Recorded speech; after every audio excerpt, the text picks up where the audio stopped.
سب سے جو اللہ کو ناپسند ہے حلال میں وہ طلاق۔ حضرت علی سے آپ نے فرمایا، علی طلاق دینے سے بچنا، جب طلاق دی جاتی ہے اللہ کا عرش کانپ اٹھتا ہے۔ جب بے وجہ طلاق دی جاتی ہے، ضرورت کی وجہ سے تو اللہ نے رکھی ہے کہ بھئی نہیں گزارا ہو، ٹھیک ہے۔ تو اب ہمارے ہاں دو انتہا چل رہے ہیں، ایک جو زیادہ اپر کلاس ہے، تھوڑا سا لڑکی لڑکے میں توڑ پھوڑ ہوئی، طلاق ہمیں فرق کر، یہ بھی غلط ہے۔ اور ایک تھوڑا جو نیچے طبقہ ہے، لڑکی پس کے مر جائے، نہیں طلاق نہیں لینی، اتھے گزارا کر، طلاق نہیں لینی، اتھے گزارا کر، یہ دونوں باتیں بڑی ناجائز ہیں اور نامناسب۔ اللہ نے طلاق اس لیے تو رکھی ہے کہ کہیں لڑکی ایسی بدتمیز ہوتی ہے کہ لڑکے کی زندگی حرام کر دیتی ہے، اور اکثریت سسرالی ماحول ایسا ہوتا ہے کہ اس بچی کی زندگی حرام ہو جاتی ہے، وہ گھنٹوں رضائی میں سر دے کے روتی رہتی ہے، اور ماں باپ سے کہتی ہے نہیں بابا تم جتھے ڈولی اترے اتھو ہی جنازہ اٹھے۔ یہ کیسی بے وقوفوں والی بات ہے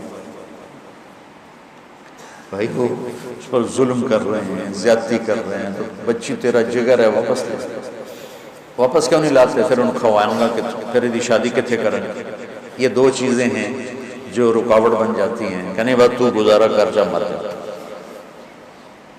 تو اس لیے میرے نبی نے فرمایا، تو میں بتاؤں سب سے اعلیٰ درجے کا صدقہ کیا ہے؟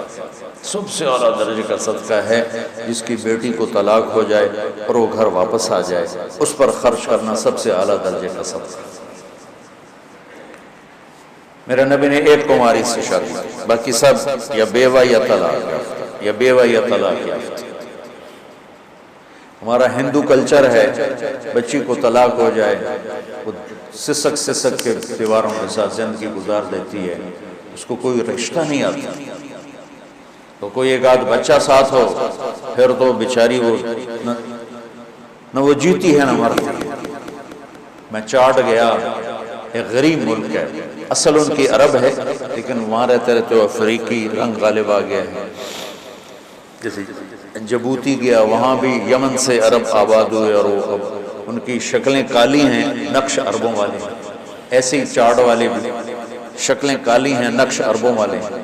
ورنہ جو حبشی ہیں نا، ان کو کوئی ناک ایسے ہوتا ہے، کوئی کان ایسے ہوتا ہے، اللہ نے عجیب وہ مخلوق بنائی ہے۔ ہمیں شکر کی نعمت سے نوازنے کے لیے کہ تمہیں بھی ایسا بنا سکتا تھا۔ تو وہاں پتہ چلا کہ بڑا بھائی طلاق دے دینا اپنی بیوی کو تو چھوٹا بھائی عدت کے بعد اس سے نکاح کر لیتا ہے، کوئی لڑائی نہیں۔ 8 بچوں کی ماں بیوہ ہو جائے یا طلاق ہو جائے تو عدت کے بعد فوراً 8 بچوں سمیت اس کی شادی ہو جاتی ہے، اس کو قبول کر لیتا۔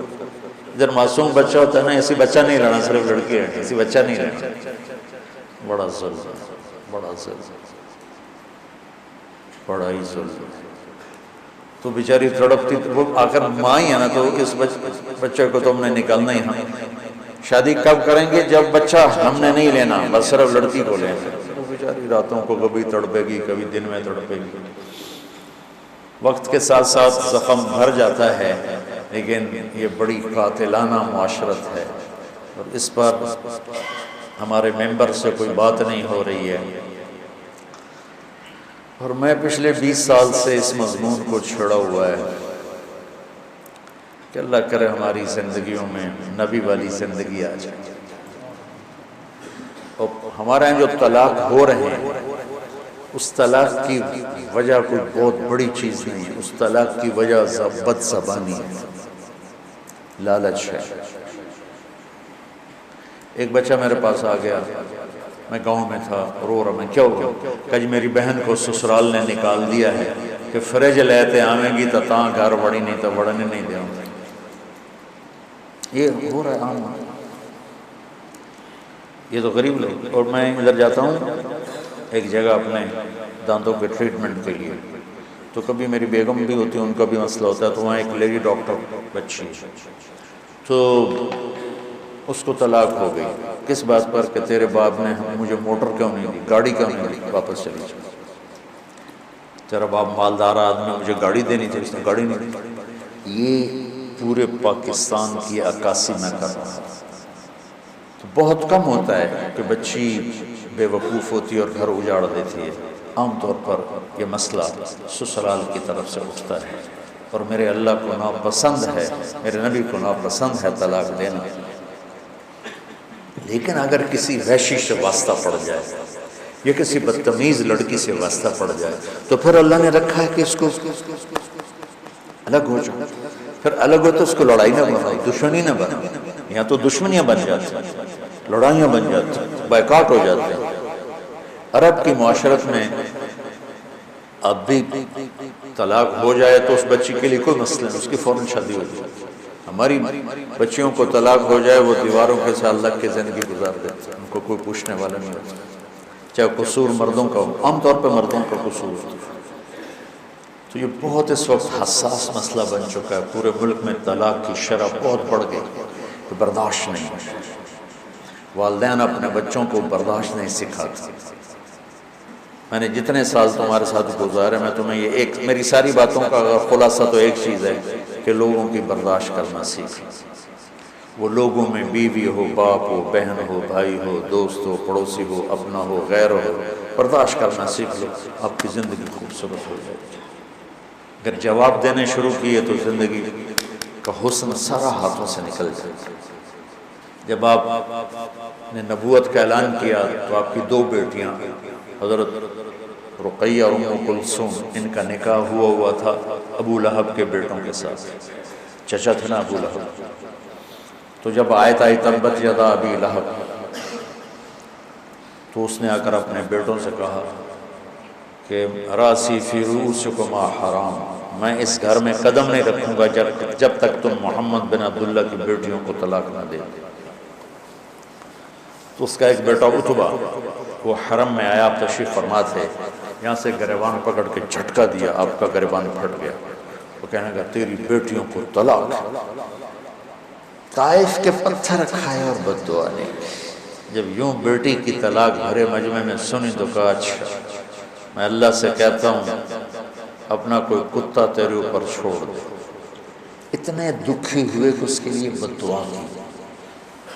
تجارتی قافلہ شام جا رہا تھا، اس میں عتبہ بھی تھا، تو ابو لہب آیا، دیکھو میرے بیٹے کو محمد نے بد دعا دی ہے، اور اس کی باتیں خالی نہیں جاتی، اس کی حفاظت کرنا، کوئی اس کو کچھ ہو نہ جائے۔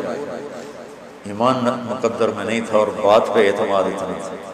جب یہ قافلہ زرقاء اترا تو ایک شیر آیا اور اس نے یوں سب کو دیکھا، تو عتبہ چیخنے لگا یہ محمد کی بد دعا آ گئی، یہ محمد کی بد دعا آ گئی، اور یہ مجھے مار دے گا۔ کہ پاگل ہے، ہم 300 آدمی ہیں، کیسے تجھے مار دے گا، ہم تیرے پہرے دار ہیں۔ انہوں نے سارے اونٹ کے پالان کٹھے کر کے اونچا مینار سا بنا دیا، اور اس کے اوپر اس کو سلایا اور خود چاروں طرف بیٹھ گئے، پہرا دیا۔ اللہ نے سب کو سلایا۔ شیر آیا اور ایک ایک کو سونگا، چھوڑتا گیا چھوڑتا گیا چھوڑتا گیا، سب کو چھوڑ دیا۔ کتنے تھے مجھے کہیں ملے نہیں، 150 200 تو ہوتی تھے جب قافلہ چلا۔ پھر اس نے یوں اوپر دیکھا، یوں سونگا اور پھر ایک چھلانگ لگا، وہ سیدھا اس کے اوپر، اور جاتے اس کے منہ، اس سر کو، منہ کو اپنے منہ میں لیا اور ایسے کچل دیا جیسے قیمہ بنا دیا جاتا، کھایا نہیں، بس ایسے کچل کے چھلانگ لگا کے واپس چلا گیا۔ تو میرے عزیزو بہت برا حال ہے۔ اللہ تعالیٰ نے درجے مقرر کیے کہ دیکھو اگر تمہاری بیوی نافرمان ہو رہی ہے تو اسے سمجھاؤ، فَعِظُوهُنَّ، اسے سمجھاؤ پیار محبت سے، واضح ہوتا ہی پیار محبت سے، وَاهْجُرُوهُنَّ فِي الْمَضَاجِعِ، پھر بھی نہ سمجھے تو اس کے ساتھ سلوک اچھا رکھو، لیکن رات کو سوتے ہوئے بستر اپنا باہر لے جاؤ، دوسرے کمرے میں سو جاؤ، تاکہ اس کو احساس ہو کہ میرا خاوند تکلیف میں ہے۔ وہ پھر بھی نہ سمجھے تو اسے ایک آدھ تھپڑ سمجھانے کے لیے مار دو، یہ نہیں کہ سوٹے لے کے کھڑے ہو جاؤ کہ جسم پہ نشان بھی نہ پڑے، اتنا۔ وہ پھر بھی نہ سمجھے تو پھر کیا کرو، پھر بھی طلاق دینے میں جلدی نہ کرو، پھر یہ کرو کہ ایک آدمی خامند کی طرف سے آئے اور ایک آدمی لڑکی کی طرف سے آئے اور دونوں بیٹھ کر کوئی حل نکالیں اور اس مسئلے کو ٹھیک کرنا چاہیں تاکہ طلاق نہ ہو۔ پھر بھی اگر نہیں ہو سکتا تو پھر بیوقوف بن کے 3 طلاق مت دو، ایک طلاق شاید اس کو احساس ہو جائے، پھر بھی وہ نہیں باز آتی تو چھوڑ، چونکہ جو کام 3 طلاق نے کرنا ہے وہی 1 طلاق نے کرنا۔ ایک طلاق سے بھی بیوی سے آپ کا نکاح ٹوٹ گیا، لیکن آپ کو ایک سہولت حاصل ہے کہ اس کے بعد اگر آپ چاہتے ہیں کہ ہم دوبارہ صلح کر لیں، لڑکی صلح کر لے تو آپ دوبارہ نکاح کر لیں گے۔ عدت کے دوران تو دوبارہ نکاح کرنے کی بھی ضرورت نہیں ہے، اور اگر عدت گزر جائے پھر آپ نکاح کر سکتے ہیں، لیکن چھوٹتے ہی 3 طلاق دے کر آپ اپنا راستہ بند کر لیتے ہیں، پھر پوچھتے پھرتے ہیں۔ ایک بندے نے اپنے بیوی کو 3 طلاق دی اور مولانا صاحب کے پاس، کسی مولوی، ہر قسم کے لوگ ہوتے ہیں، تو مولانا صاحب میں بیوی نے 3 طلاق دے دی تھی، کوئی کی فتویٰ ہے؟ انہوں نے فرمایا حرام ہو گئی، کوئی رستہ انہوں نے جیب سے لفافہ نکالا اور ان کے سرانے اس کے مسلح کے نیچے ایسے رکھ دیا۔ تو مولانا صاحب کوئی طرح دسو کہ ہوں تو سوچنا ہی پڑے، دس تو کی آکھے آئی؟ کہا جی میں آکھے آئی طلاق۔ میں کہا شکر الحمدللہ کوئی نہیں ہوئی۔ کہا جو کیوں نہیں؟ اکھے او ہوندہ طلاق۔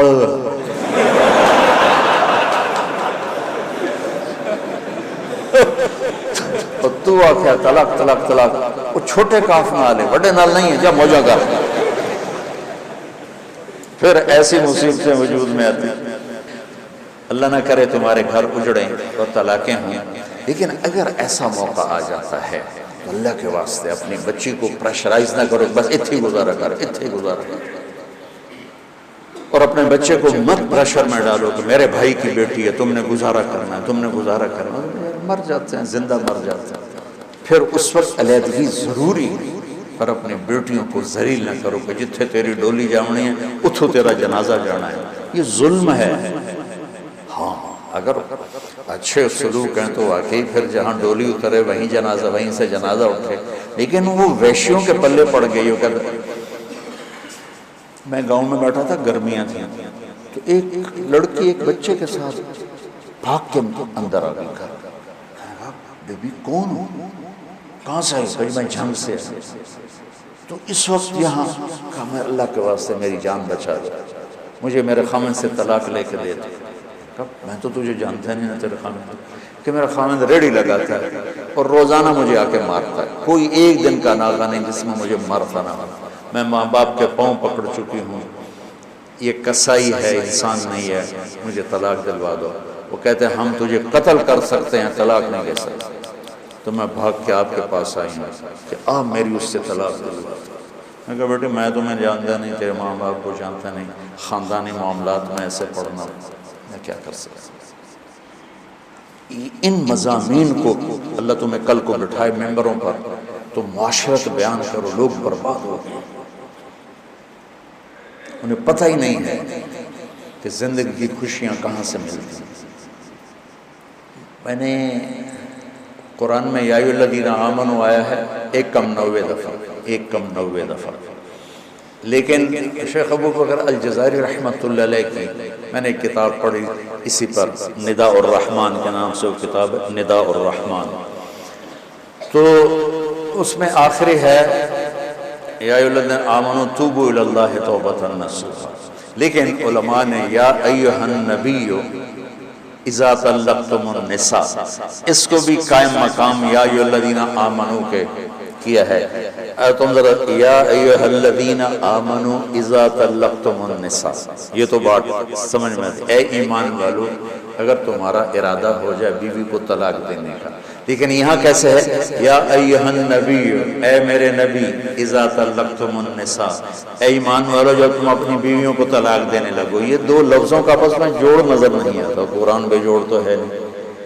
تو مجھے یاد پڑتا ہے، اب لوگ دیکھنا کہ فرمایا کہ یہاں اللہ اپنے حبیب کو بطور سفارش لایا ہے کہ میں اپنے نبی کو سفارشی بناتا ہوں تمہارے سامنے کہ طلاق نہ دو، گزارا کرو، طلاق نہ دو۔ اور اگر دینی پڑے تو پھر اس کا یہ طریقہ ہے۔ ایک طلاق سے تمہارا کام ہو گیا، اب مت 3 طلاق دو، اور اگر تمہیں 3 ہی دینی ہے تو پھر اس کی عدت اس کی جو وہ مینسز کے بعد پھر دوسری دو، پھر جب اس کو حیض پورا ہو جائے دوسری دو، پھر جب حیض پورا ہو جائے تیسری دو۔ اگر تم نے 3 ہی دی، یہ کٹھے جو 3 کا بم مارنا ہے، اس نادانی سے اللہ مجھے بھی بچائے، اللہ سارے معاشرے کو بچائے، ہماری زندگی میں اللہ تعالیٰ وہ اخلاق پیدا فرما دے جس سے ہمارے گھر اجڑے نہیں۔ یہ وہ اسباق اور دروس سے زندگی ہیں بچوں جو عام طور پہ دوران تعلیم نہیں بتائے جاتے۔ اتنا بڑا نصاب ہے کہ یہ چیزیں پڑھائی نہیں جاتی، گزار دی جاتی، لیکن میرے نزدیک یہ ان سے بھی زیادہ ضروری ہے۔ رفع یدین کرنے نہ کرنے پر جنت کا دار و مدار تو کوئی نہیں، سورۃ فاتحہ کے پڑھنے نہ پڑھنے پر جنت کا دار و مدار تو کوئی نہیں، آمین اونچی کہنے پر نیچی کہنے پر کوئی جنت کا دار۔ اور یہ وہ مسائل زندگی ہیں جس پر آدمی اگر ان کا حل نہ ہو تو آدمی تباہ ہو جاتا ہے، دنیا بھی آخرت۔ پیس ٹرسٹ، تعلیم سے دنیا میں مثبت تبدیلی۔ 1998 سے قائم شدہ مولانا طارق جمیل صاحب کا ادارہ جامعۃ الحسنین گزشتہ 20 سال سے اپنے طرز تعلیم اور جدید نصاب سے سینکڑوں تشنگان علم و تربیت کو سیراب کر چکا ہے۔ زکوٰۃ، صدقات اور عطیات کو تعلیم کے لیے مختص کریں۔ تعلیم کے لیے آپ کا تعاون معاشرے کی قسمت بدل سکتا ہے۔